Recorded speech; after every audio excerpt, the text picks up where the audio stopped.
Welcome, everybody. See you.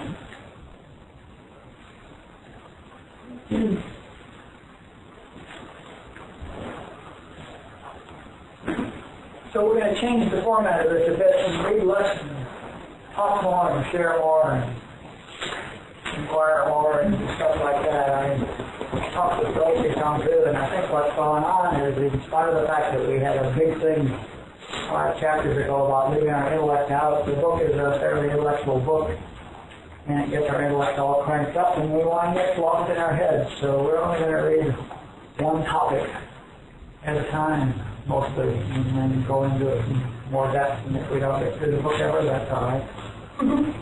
No schedules here. So, the flashcards then, is that so? How are we doing with the flashcards? Anybody have any fun with the flashcards?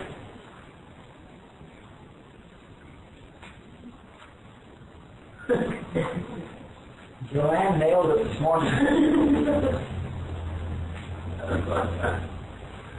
As long as you say quiet to yourself, it's fine. Yeah, somebody in the morning meeting is sharing about his sponsor is in the hospital in the emergency intensive care, and his wife is there, and they don't know what's wrong with them, and these two were currently at some AA function a week ago, where so we're at, and we were about to have a birth flu epidemic right there in the morning meeting. Yeah, he was either trying to get us concerned or demonstrate how concerned he was, and Joanne leans over and says, "Is that so?" Perfect. So who else has been playing with that? Yeah. I have some, I was about to say before that, I have some really interesting cabinet work. I work with a teacher who is one of the most non-emotional, nothing's there, and kind of shut down the people. Well, he is the cure of cancer. He came over and he just doesn't connect. And outside, he said, "Del, will you pray for me?" Which was like, whoa. And because it has, right. And that was my first response, was, is that so? To myself, and then seeing that there was nothing wrong with him. It was just very interesting. I was really touched that he would be drawn to do that. Not something he was doing. And just got to just hold him and tell him that I would take that into prayer. And knowing that, in the morning when I meditate, I've just been seeing him fine. Mm-hmm. And it also struck me in that, is that so? It wasn't you don't know, you don't know, kind of is that so, but knowing that even if, he doesn't make it through this cancer, that he's not going anywhere. It's the first time I had really had that, where I hadn't thought about it prior. So it's really cool. Whether he survives or not is irrelevant to the fact that it's not so. And that he would ask me, he must have known on some level. Oh, sure. Because we've not discussed it. No, he knows where he's reaching to. People know. That which is within him knows that you're the right one to ask that. And it was really cool. Cool. Anybody else playing with that? That wants to share? Yeah. For me, all the flashcards that you work with, I'm starting to feel the lighter and grip. It's just kind of loses its power when I'm able to remember it as that so. Yes, absolutely. Yeah, you can find any temptations that believe any disharmony at all. In fact, so prove it. Cool. Well, tonight we're going to read the section on self-inquiry, and that's on page 86. And That's all we're going to read, because I do want to do the awareness exercise next week, and there's plenty of stuff in self-inquiry. You know, before I've glossed over these things, but nobody's really going to do them. But let's talk about self-inquiry tonight.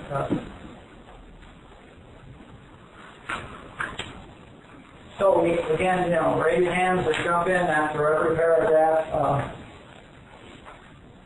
We'll read a paragraph and pause, and then read the next one, and jump in, and I will too if we're led to say anything or expand or ask questions or whatever. Self-inquiry.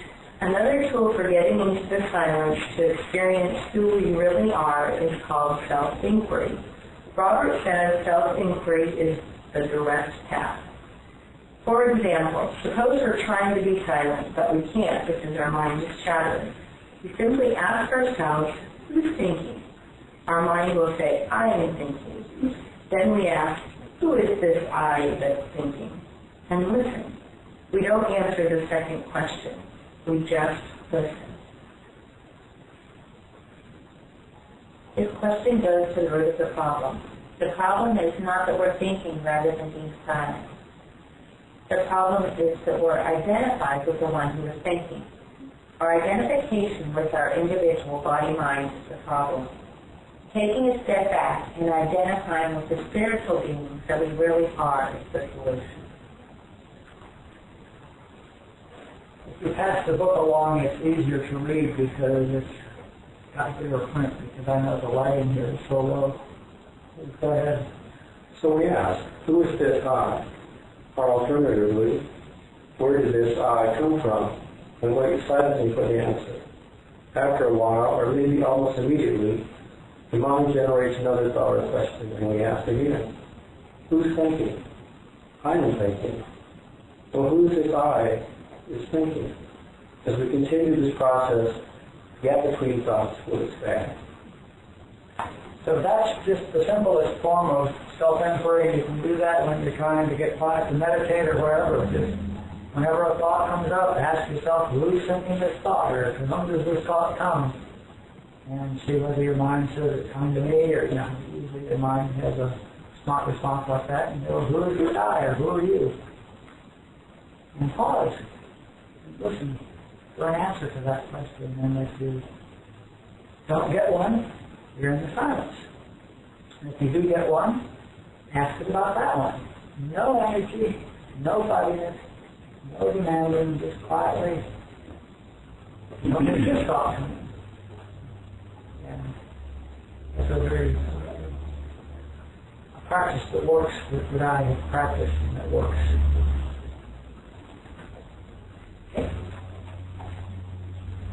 Okay, go ahead. We can practice self-inquiry all day long. You don't have to be seeing someone alone to practice self-inquiry. If we're on the freeway, instead of getting irate at the person who cuts us off, we ask, who's being irate? And the answer will be, I am. So we ask, well, who is this I? Where did this I come from? And listen. You can use the technique constantly. Whenever we have any experience, good or bad. Who's getting upset? Or who's afraid? Or who's becoming elated? We constantly inquire who it is that's having any reaction, because it's the idea that there is a personal human self that is causing the reaction. I'm afraid the I that thinks it's afraid is myself. This illusory self that thinks we're separate from what is. And that self truly doesn't exist. That self is just a concept of mind. So we continually go back and construct our mind, which is the source of the idea that I have a problem. Yes. You know, that reminds me of Joel State where it's like, you know, when things are going really shitty and it's loud in my head, it's very easy for me to say, who's thinking? But for the first time I hear that, it's like when things are good or when I feel happy or something, you know, makes me feel elated, I don't ever question that. Mm-hmm. I don't go, who's feeling loved? Who's feeling elated? Like, you know, and I'm just like so happy that I'm not feeling shitty in that moment, I don't question it. Yeah. You know, but I guess, you know, like the pendulum swings one way, it's just gaining momentum for the other way, I guess. You got it. You got it. The fact is that I, who's feeling elated, will become unhappy about it. It's that same voice that for me is very childish. It's like when I go, who's thinking? It's like, I am. Like this little kid voice, you know? Yep. Yeah. But that one who is happy will become sad. Right. This is the Buddha problem. The being human is suffering. The one who's happy will become sad. The one who's sad will become happy. The one who's healthy will become sick. So if you're identified with that one, you're going to swing over to the other side of the pendulum. That's exactly the right idea. You're going to swing to the other end and become miserable. Because that's just what human beings do. I'm not even sure why I'm asking this, but I just keep thinking about when you're feeling compassion towards somebody, because you feel like, I've read lots of times that compassion is a very, I don't want to call it a feeling, a high spiritual, is that the same thing? It's just the opposite of something else. There's really no compassion either. It just keeps coming in. It feels different. Yeah. Than happy, sad. Or, it is different. Love's different too, because that's not you. That's not the little I. Okay. All right. There is a real difference. Compassion, Bhagwan says, is the emotion of the Buddhists. Yeah. If you're there, you're not compassionate. So that is different. Okay. Yeah, these unconditional love. And there's nobody there. If you're there to ask who's feeling compassion, you're not compassionate in that moment. Well, I wouldn't ask that. That's what I was asking you about that. It would feel like something. You can't. Right. Okay. Got it. You can't ask that because while you're being compassionate, the one who would ask that question isn't available. Okay. Thank you. And if that one comes up that wants to ask that question, then you're no longer or never were in compassion. You're fooling yourself. I give compassion clarification from me. One time I was working on developing compassion, and I came to Lee totally frustrated and said, I just can't muster up any compassion, in this situation. And he said, compassion isn't something you muster up. It's something that happens automatically when you know the truth. Oh, that was trouble of me. Yeah. 5 years ago. Yeah. Usually I say, that's right. I just cannot muster up any compassion. That's right. Sure can. Okay, let's continue with this and then we can play with this at some length. That comment about I have a problem. It is I that has a problem, okay? You have to be thinking I to have a problem. If you're not thinking, there's not a problem. You get that? If you're not thinking, it's impossible to have a problem. Because a problem is an intellectual definition that something isn't going your way. Okay, you've got to be thinking to have a problem. And the thinking and that little I are the same thing. So that's what the point is. That the idea that I have a problem is the problem. The problem isn't the problem. The idea that I have a problem is the problem. So basically having a good day and a bad day is the same thing. There is no difference in between good and, it doesn't exist.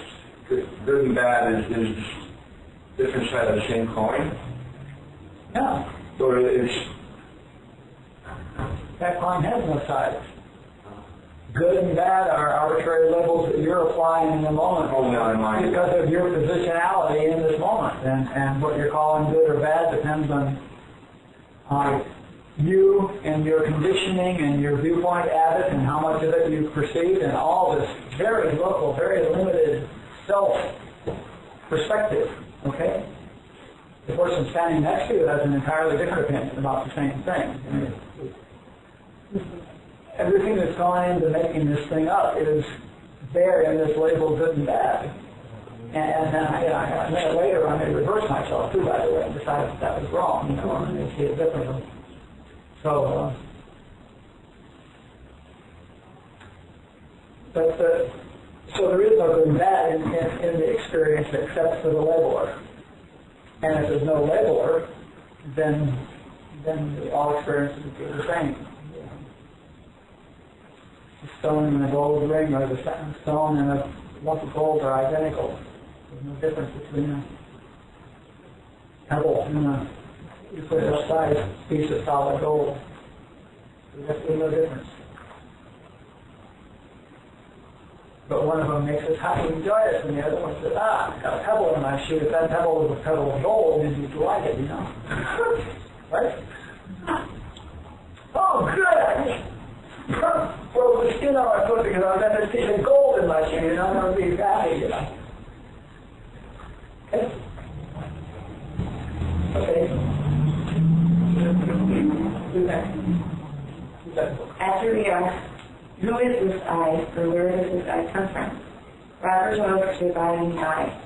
While we read silently, not answering the final question, we look for the source of this I thought. We keep thinking I, looking for who or what this small I is, looking for where this personal I comes from.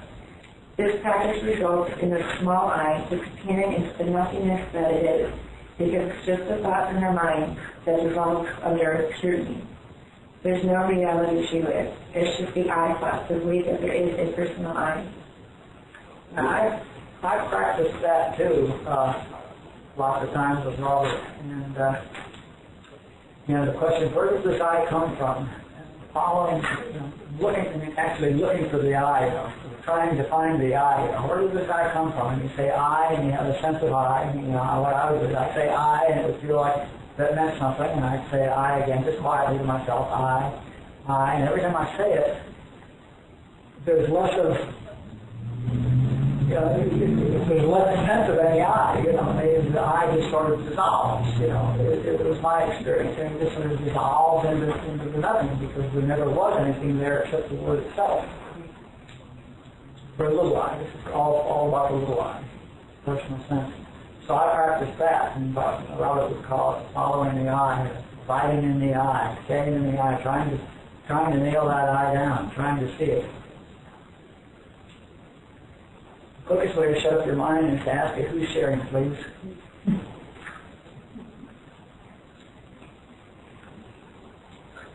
The idea that there is a personal I is just an idea, a thought. The continual chatter of the mind about I is this, that is this, I that, I need, and gives us the idea that there is some entity that is the subject of all these thoughts. The apparent continuity of these endless, discrete I thoughts is the illusion of personal identity. Self-inquiry creates a gap between them. You get it? That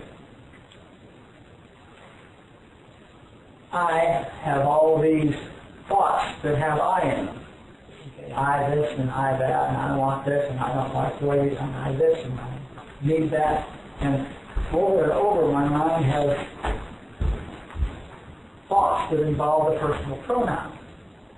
And all that the personal sense of I is the repetition of these statements that have the pronoun I in them. And the only reason I think there's an I is that there are so many thoughts in sequence that have the word I in them that I think there's something under it, it's the continuity of it that creates the illusion of there being something there. It's absolutely that vacuous. It's just the fact that I keep saying I so much that makes me think there is one. There's nothing more to it than that. Of course. Anybody get that? It's really funny. Are you hearing that? So we're brainwashing ourselves? Mm-hmm. Precisely. Of course, there's a lot of help from your parents. Sure, and the world. And the world. Continually say, you, which makes you say, I. And every time I say you, I just malpractice both of us. If I say you, that's too large, isn't it? It's very interesting that it's in the program you're trying to capitalize all the time. Yeah. Oh, because it's special. Robert used to say, I this, I that, I the other thing, I. And that's the right thing, I. All I is I. Well, then, you know, like the kid writing, what's that? You know, I mean, who's writing to who? What is that? You're trying to resolve the sense that No, that's trying to get yourself integrated enough that you can do this exercise, which you find you can't do because you keep learning off worrying about your kids. There are levels of exercises, and we have to get to a certain place before we can do various things. And we need to be script-free before we can even sit down, and we really need to be, I'll say it again, we need to be script-free and have integrated kids and know the letter of truth before we'll be able to work seriously on getting a quiet mind. You know, so we're getting rid of the boulders and then we'll get down to the rocks.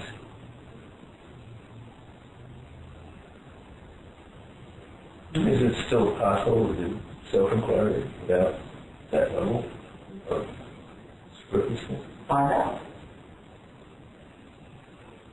And I mean, you can practice it and see. I mean, if you have script and kid going on, you're going to very quickly decide that this is really foolish. Because it seems like such a nonsense game. I'm just going to talk. I'm going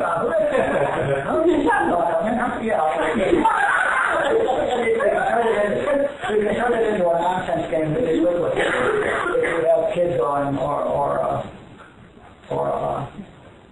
script going on.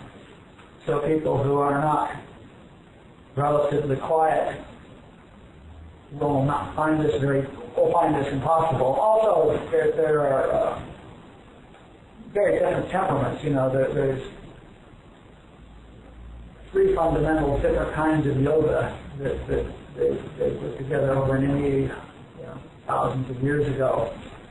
And one kind of yoga is Jnana Yoga, the path of knowledge, and one kind is Raja Yoga, the royal path, which is the meditation and all that kind of thing. And the other one is Karma Yoga, which is service and surrender, and the other one is Bhakti Yoga, which is devotion to God. Okay, and some people by nature are devotional, and some people by nature are head people, and some people by nature want to meditate and do Hatha Yoga, which is part of the Raja Yoga path and stuff like that.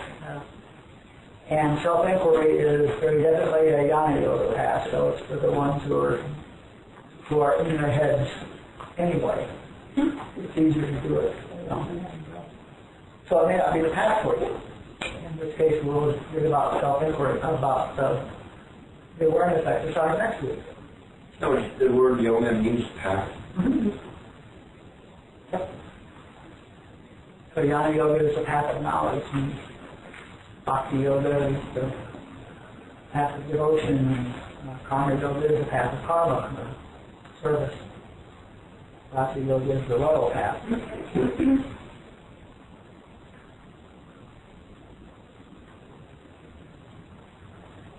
There's one more paragraph here, then we'll... Practicing self-inquiry for a sufficient period of time may result in the ability to get into the silence immediately, just by thinking food. Ourselves to know that the I thought is nothing and the real I is consciousness. So eventually just saying food will drop us directly into the silence.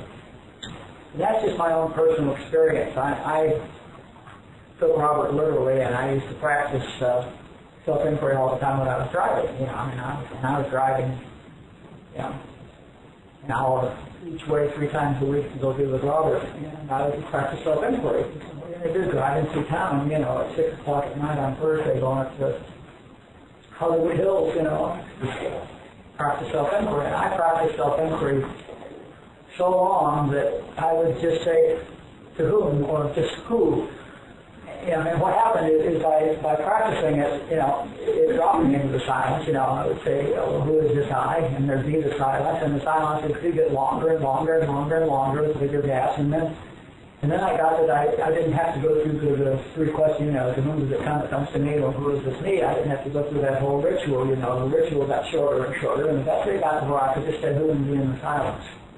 Which is a hell of a gift. So that's what happened, but we're talking probably doing self-inquiry 1,000 times a day, for a long period, for months. But just because I had time for that, I was driving out to Canova Park and Hollywood and places like that, but then I met Robert, and so I just used the time. But it does work. It became a very practical way of getting into the silence, and it works. It works even the long form, if you're doing it like I said at the start, when you have a thought asking to whom does it come, and pursuing that, and saying who is this I, and listening, you will develop a gap in there. And if that gap will expand it to me eventually into being silent. I didn't know about the awareness exercise yet, so that was a way that I could get to the silence, rather than occasionally finding myself there.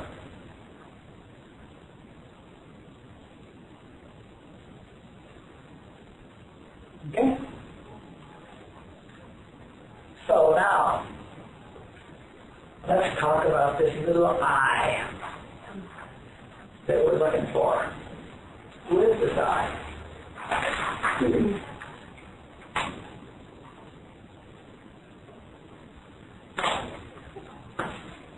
The thing I said earlier is true, that I is nothing more than the pronoun, the dominant pronoun in all of our thoughts. Okay? But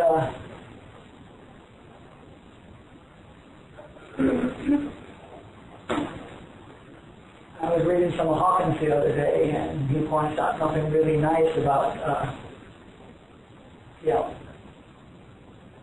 this I is, another thing Robert used to say is if you get rid of the I, and everything will go with it.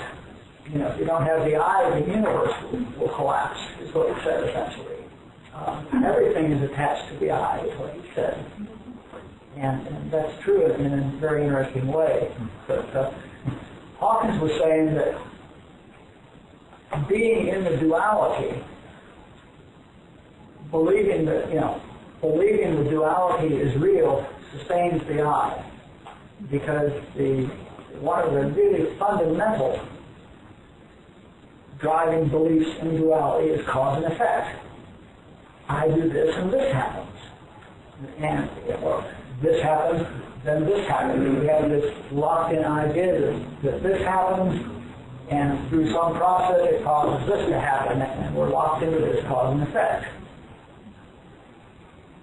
And that's not true, because the time sequence that we're seeing this stuff in isn't really true. As we talked about in the previous chapters, in reality, time is just a construct. But I don't want to go there. Where I want to go is that we are absolutely conditioned to believe that every effect has a cause.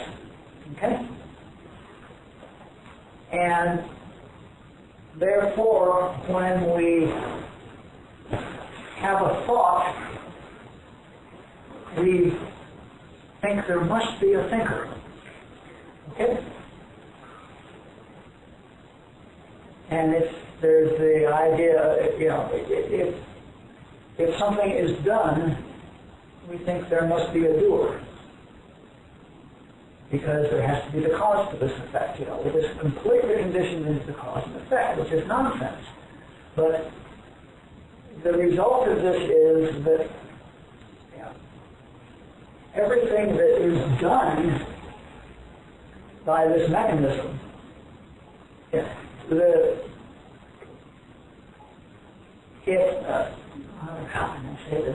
let me say that first. Everything that's done by this mechanism, because I am identified with this mechanism, I take personal responsibility for it. Okay? And I think I'm doing it. So here's the deal. I'm watching a a play, back to the Leelaa. I'm watching a play on stage, okay? And somebody walks on the set and walks over to somebody and slaps them, and then the other guy pulls out a gun and shoots the one that slapped him, okay? Let's say a lady walks onto the set, so we don't have to play around games. A lady walks onto the set and walks up to the man and slaps him, and the man pulls out a gun and shoots her, okay? Now, why did he shoot her? Because she slapped him. That's what you say. But why did he really shoot her? Because that's the script. And the lady walking on the screen, on the set, and the slap, and the shooting, all happened at the same time in the creation of the play. And they're all three effects of the writing of the play. And none of them are the cause of the other. The guy may have written the shoot first, and then backward justified it with the slap. Okay? You see that all three of those are the effect of the creation of the play. But we're sitting out here and we're seeing woman walk up, woman slap man, man shoot. Okay? And so, because we're conditioned to think cause and effect, we think that the reason he shot her is that she slapped him.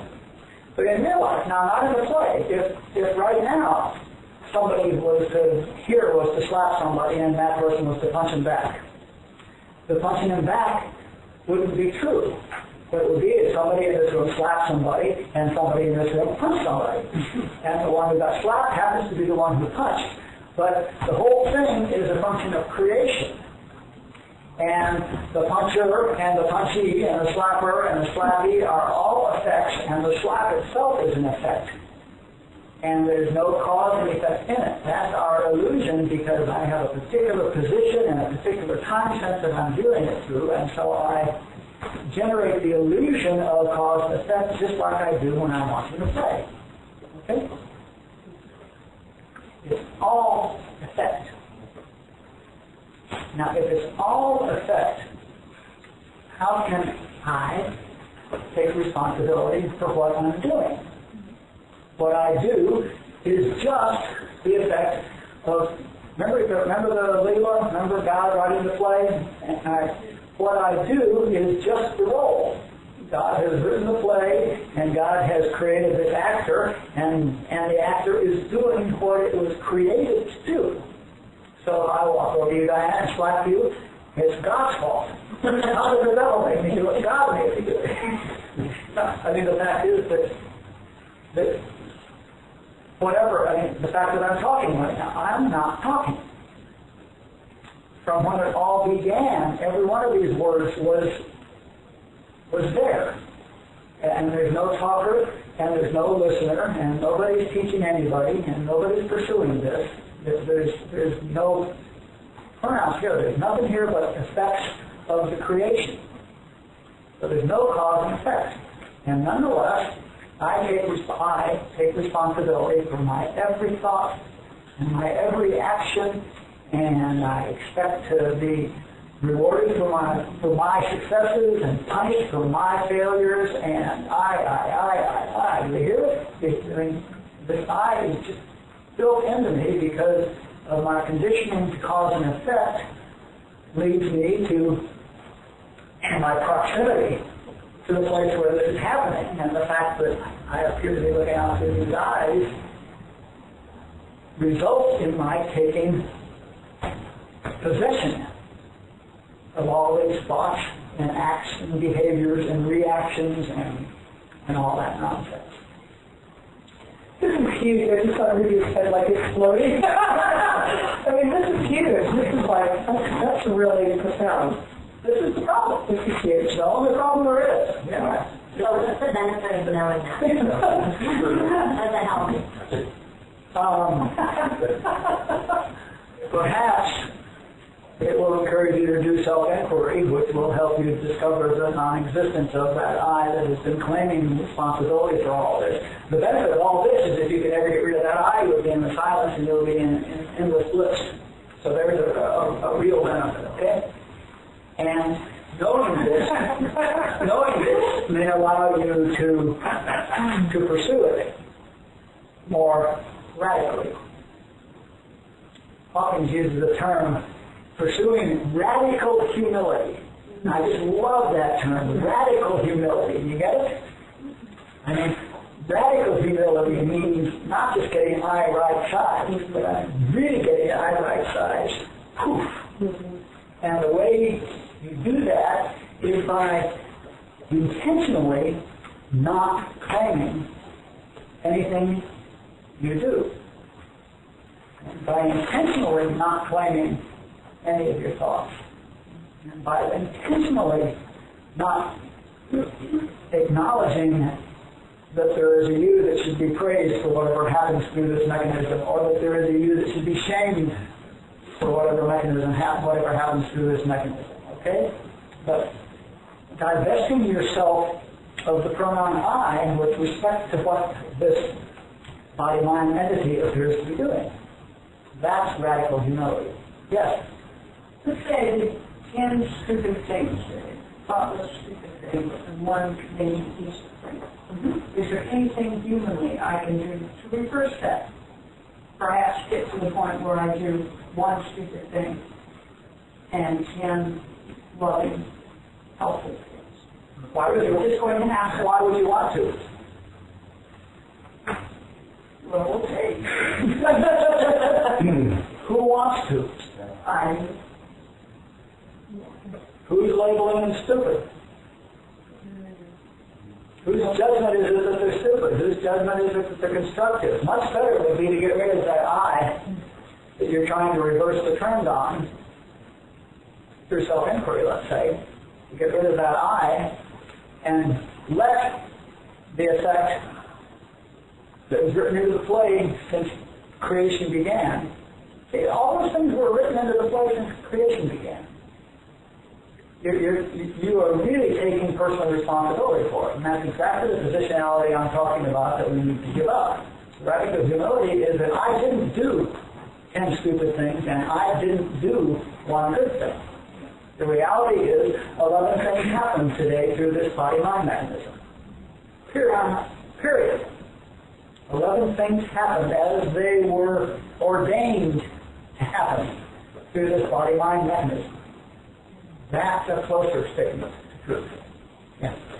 So you have to, like Debbie said earlier, you have to have gone through all that other stuff, because in the other stuff we do, like in AA, we have to take responsibility like amends, and kids work, we have to take 100% responsibility, you know what I'm saying? So you have to get past that stuff to not have that be important anymore, or, I mean, can you just skip from this, from just getting sober to this?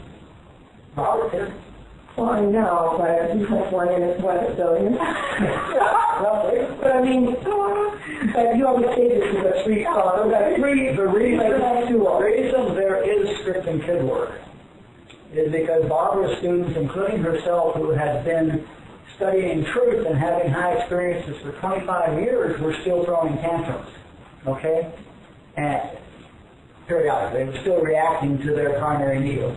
Okay? Barbara was still reacting to Edward, her husband. So what I'm saying is you have to, at least where I am, I don't know if anybody else in this room, I have to learn how to take 100% responsibility before I can learn that there's nothing to be responsible for. Before you can get quiet and focused enough to do it, to do this work. That has the next hand. Are you saying that there's no consequences for my actions?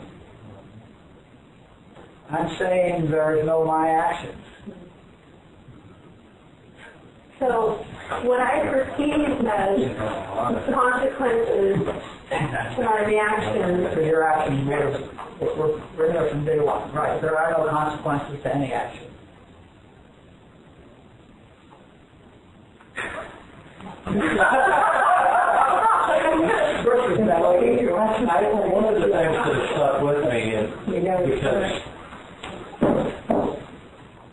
It's going to be a really tiny class next week. Yeah! Get this back about 4. I'm sorry. in dealing with the issue of work, you had mentioned before along some lines of, well, you know, we can, maybe I'm talking to my kid, we can work some more and live here, or we can work a lot less and live in Gardena. And I relate that to cause and effect, like that there's still consequence to however motivated maybe I can get my kid out of the way and get some work done. Mm-hmm. Can you relate what we just talked about to that, or is it just two different levels? Two totally different levels. Who is going to work harder to live in Hermosa? Who is going to make that decision? To whom does the thought come that it would be more desirable to live in Hermosa? Most of us. No, but to whom does that thought come? I mean, go find that one. Go find the one who wants to live in Hermosa, and then I'll listen to you about that person having thoughts and that initiating his actions and those actions having consequences. But first you have to show me that person show me that personal self who thought that thought. Where's the compassion rise from then? Knowing that we're all just playing these roles that are given us? Mm-hmm. The compassion rises from clarity. The compassion, one who understands this perfectly and is free of it all, will still have compassion for the people who are suffering in their humanhood because they don't see it.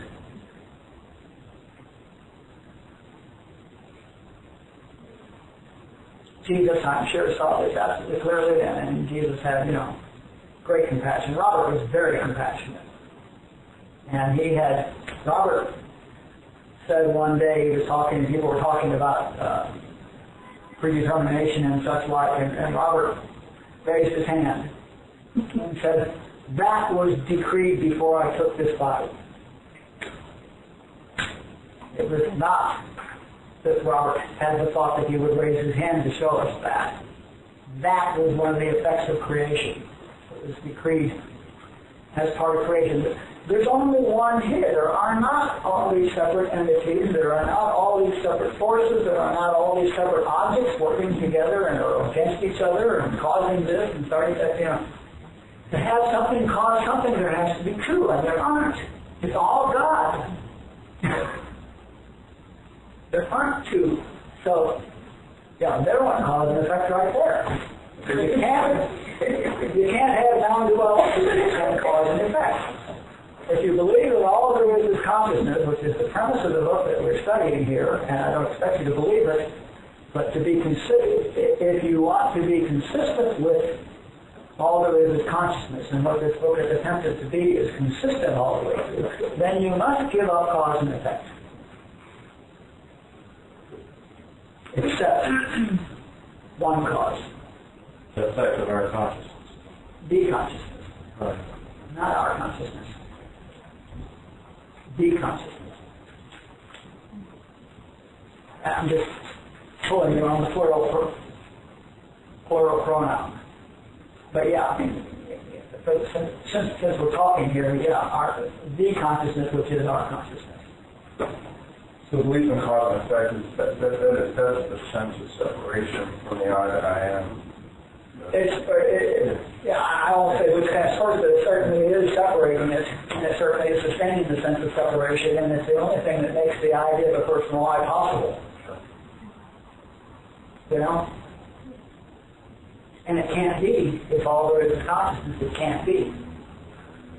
So, and now we're starting to get. I just love the term radical humility. Isn't that a wonderful term? Isn't this this is it? I mean, if you have if you have an experience with this information, you're done. You're done. You're done. Absolutely. Absolutely. Yeah. Absolutely. If you get it, you got it. And this is where I felt metaphysics. It's in my metaphysics class, it was all about cause and effect. Yeah. Well, metaphysics is novel. Yeah.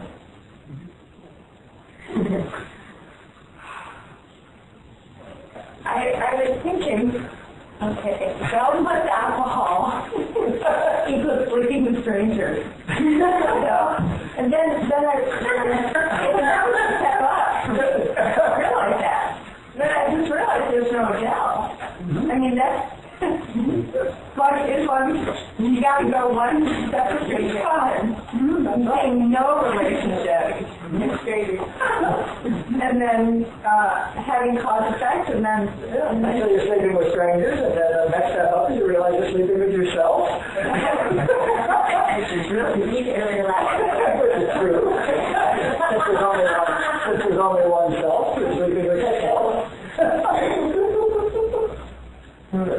But in my experience with scripture, I can remember like how Joanne was just such an amazing meal when I first presented this script, and then as I grew in responsibility, then it was like she was a saint for delivering me from this false sense of self that I had been entertaining my whole life. Yep. And then it became she's me. But really, that's just a reflection, and then it was like all this kind of spiritual union. All there is one consciousness. And it's peeking out through your eyes, and it's peeking out through my eyes, and it's peeking out through his eyes, and it's thinking of one over there, and one over there, and one over there. Just the one consciousness, the same consciousness, the consciousness that I am when I say I, big I, not the little I that we're talking about in self-inquiry. The I that I am. We'll take that next week when we practice the awareness exercise. But it's just the one I. So if I'm looking out here and I walk up and slap myself looking out there, and then myself looking out there hits this eye back apparently sequentially in time, it's all I, you know? And the other thing is that we tend to think of I in terms of the nouns, but not the verbs. And the fact is that the me and the you and the actions are all three the effects. It's not that this got this action resulting in that. The this guy and the action and that are all simultaneously creating sustained. And it has to be that way if you go back to the great truth that all the mystics agree on, that all there is consciousness. What's an example of that? Example of what? The meaning, you, and the action. Well, the one about slapping and getting shot back. The walking in the room, the slapping, the taking the thing, the reaching for my gun, the shooting you, and you falling over and dying. Now, all of that is effect. And there's no difference between the reaching between the me and the reaching into the gun, into my pocket and the shooting. And the bullet and the, there's no difference anywhere. It's all effect. I can't make something happen. I can. But I can't. I'm affected. But I was thinking, like, and that kind of wipes out universal parent. Because universal parent is always kicking my little I's ass because I fucked up again. Yep. Well, I'm glad you went back to the staged event because so I had been involved in several of these punchy situations in reality. And I was wondering how that relates to the staged event. It's like I thought, thinking of an instance, that my action was a reaction. But was that it was created before I even moved. Is that what you're saying? What I'm saying is that God expressed as you performed an action, which is God expressed as that action, which struck God expressed as that of the person, which resulted in an activity of God, which is God expressed as that action, which resulted in, but it's all, it's God expressed. I mean, don't just think of God as expressed as things, think of God as expressed as activities and processes and things like that. And God expresses a thing, God expresses a process, God expresses another process, God expresses a thing, God expresses a process, and we're looking at it across, because point is very limited. We're looking at it, first of all, up through these eyes and through a sense of time. So what's going on is we're scanning across this creation that has been eternally existent. All of the you and the action and the reaction and all that stuff, God expresses all this stuff, is eternally true. Okay. And what I'm doing is letting my eyes wander across it in time, because that's the constraint that I appear to be while I'm thinking I'm this body-mind thing. Okay? So the point of reference is resulting in the illusion of cause and effect and time sequence and all that sort of stuff, none of which exists. So we're really in God conscious the whole time, whatever the activity is. Okay. Not in God consciousness, we are. We are God conscious, whatever that activity is. That's the expression of God. If there's nothing going on but God. Okay. Got it. Thank you. So basically, everything that I've ever been taught up until now.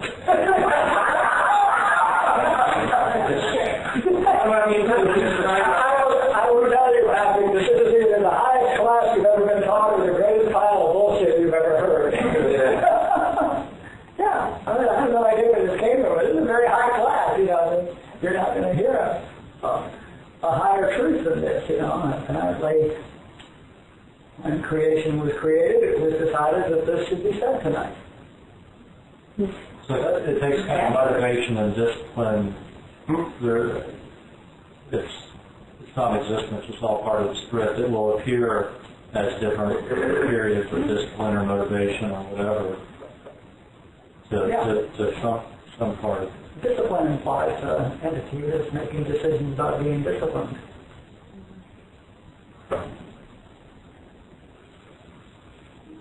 Who's disciplined?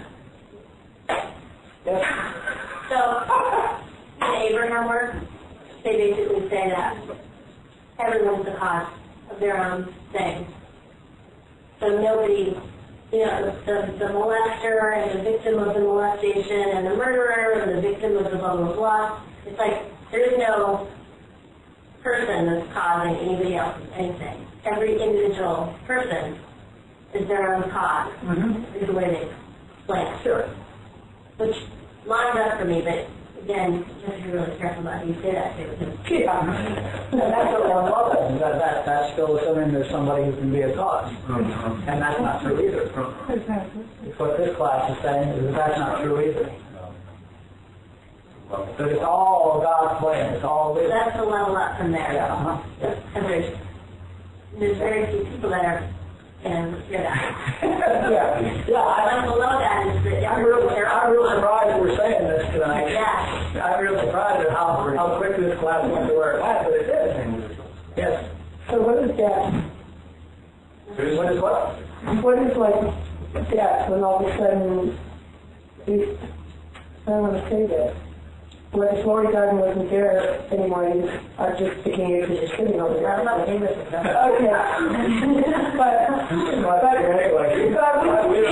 I wouldn't see her anymore. But there's nothing to see in the first place. You know, we're talking, is it consciousness peering out through your eyeballs at the level of awareness of itself that it appears to be asking you that constitutes her that she's not wearing a body. So when you go to lunch, we're really... Is this going to be on the internet? I don't guess. Is it the same as if she wasn't sitting in the room right now? You should, what is your question? Is the appearance real? Yeah, I mean, why is there an appearance of death then if there's nothing to die? Why do we have that in our human, if there's no such thing? Like, why is all of a sudden somebody's skull, I want an explanation. Why do people go to sleep and wake up the next day? if I'm sitting there and Cliff is sleeping, I can see him sleeping. Mm-hmm. But if he's dead and gone, I don't see him anymore. The you that's still here, but the same thing in the dream. Okay. No, she's not gone anywhere. She just left her body. Laura's not going anywhere. So do you see Robert in this room? I don't see him, no. Or you know he's here? Sure. For BB. But Lee doesn't see him, because Lee's got... But there are people that could, right? Yeah, Joel used to watch people leave the bodies all the time, because he was that much higher and saw higher vibrations. Okay. Joel used to watch people leave the body. He saw thousands of people leaving the body, and he was working with people that were dying.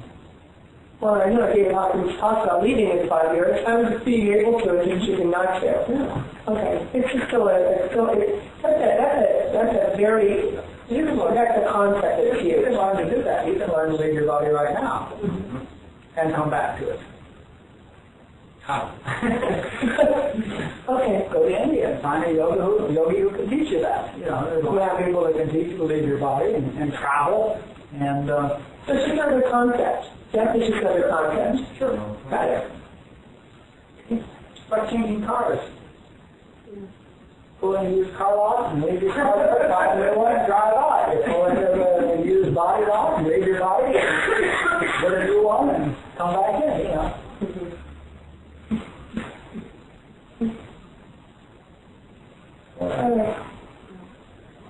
I hope there's nothing else on this list. Yeah. What flash? Yeah. Who needs a flash? Who cares? Well, there's a new flash card. Obviously, it's to whom does this come? Yeah. This week's flash card is self-inquiry. To whom does this come? I think I did have a few more points, but I don't think we will. I think we got one.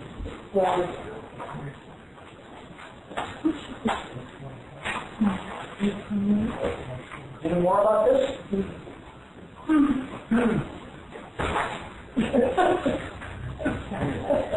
Yeah. So once you realize all of this, what do people that are really high do? Whatever they were created to do. Because there is a person who's really high, there's God expressed as somebody who appears to be really high. And God's doing whatever God created that form to do. It's all God doing. So we're just here for the ride. We don't know. No. God is here teaching, God is here listening. There's no we here. There's just God here is me and God here is you. And there's God asking questions and God giving answers. And it's all just God doing its thing.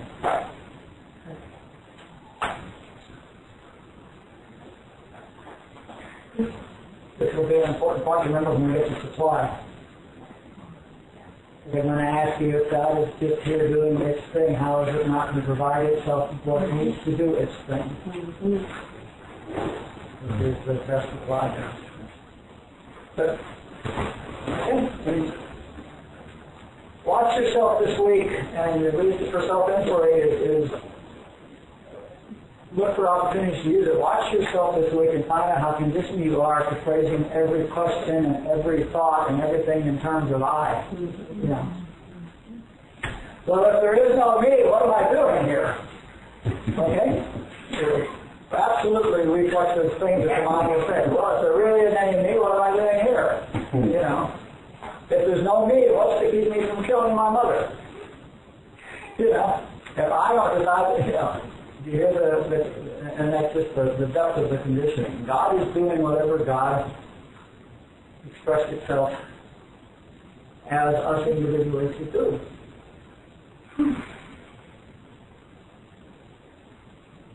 That's all it is. Think about it as being a teacher and saying, why am I out there teaching something that's already perfect? You're not out there teaching something that's already perfect. It's out there teaching itself perfectly.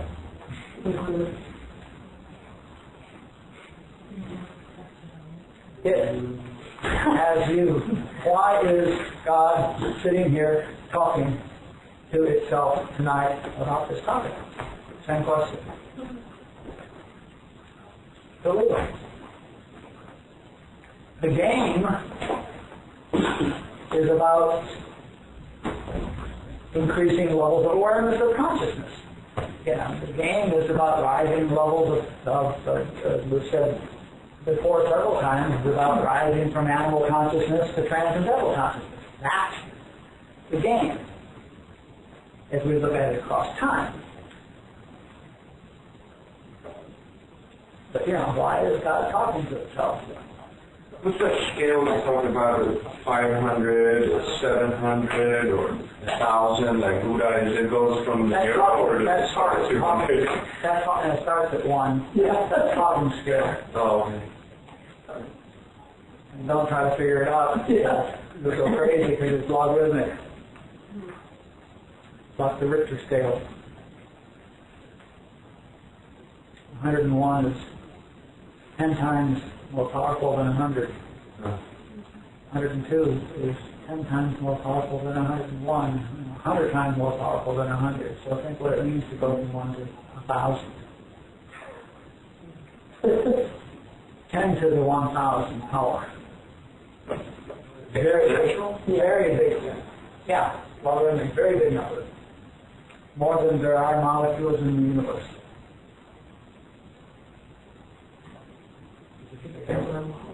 If there were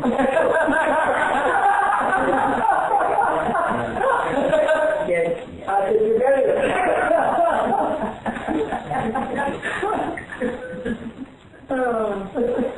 Okay, fine. We've obviously had way too much.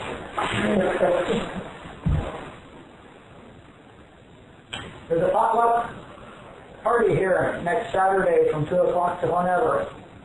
Please bring a pot. Good luck. Good luck.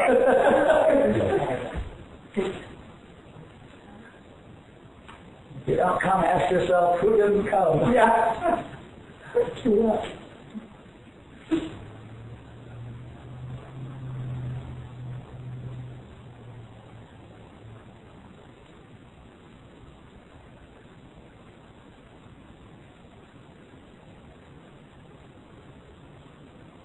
Okay, thanks for coming, y'all.